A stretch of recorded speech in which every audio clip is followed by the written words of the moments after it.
23. தேவனே, நீர் என்னுடைய தேவன். அதிகாலமே நான் உம்மை தேடுகிறேன்.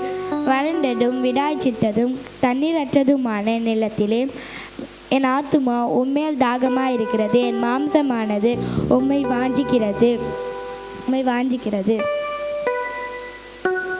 இப்படியே பரிசுத்த ஸ்தலத்தில் உம்மை பார்க்க ஆசையாயிருந்து உமது வல்லமையும் உமது கிருபையும் கண்டேன். ஜீவனை பார்க்கிலும் உமது கிருபை நல்லது. என் உதடுகள் உம்மை துதிக்கும். என் ஜீவனுள்ள மட்டும் நான் உம்மை துதித்து உமது நாமத்தை சொல்லி கையெடுப்பேன்.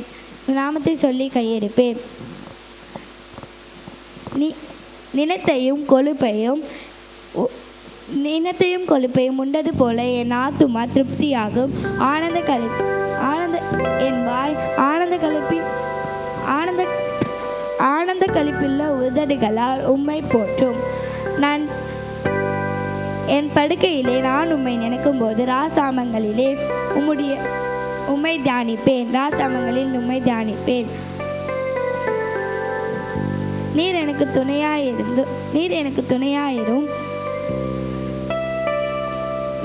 துணையாயிருந்ததினால் உம் செட்டைகளின் நிலைவிலே களி கூறுவேன். என் ஆத்துமா உம்மை தொடர்ந்து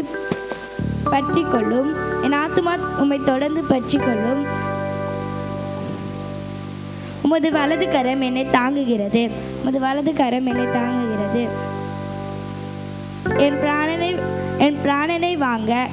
என் பிராணனை அழிக்க வகை தேடுகிறவர்கள் பூமியின் தாழ்வடங்களில்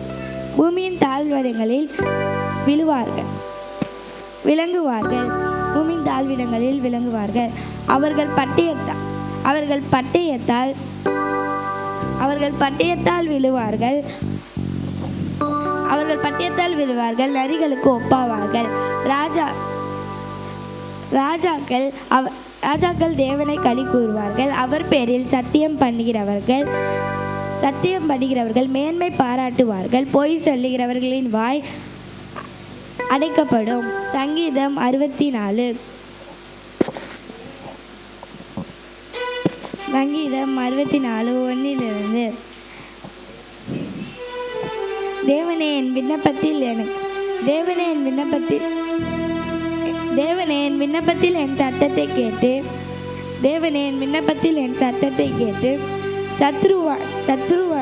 சத்ருவின் பயத்தை நீக்கி என் பிராணனை காத்தருளும்.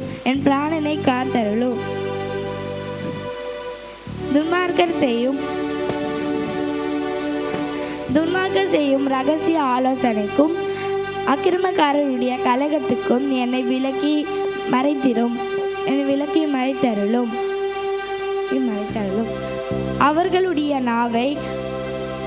அவர்கள் தங்கள் நாவை பட்டயத்தை போல் கூர்மையாக்கி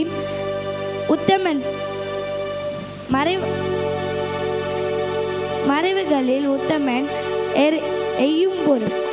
எரியும் பொருட்டு கசப்பான வார்த்தைகளாகிய தங்கள் அம்புகளை நான் ஏற்றுகிறார்கள்.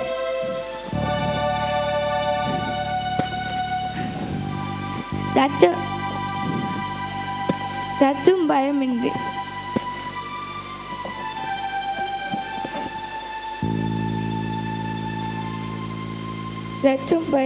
சடுதியில் விடுவார்கள்.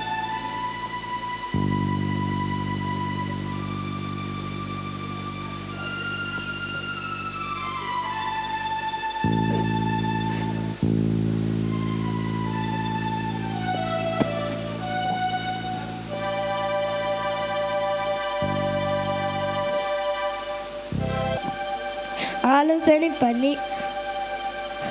அவைகளை காண்கிறவன் யார் என்கிறார்கள். அவர்கள் நியாயக்கேடுகளை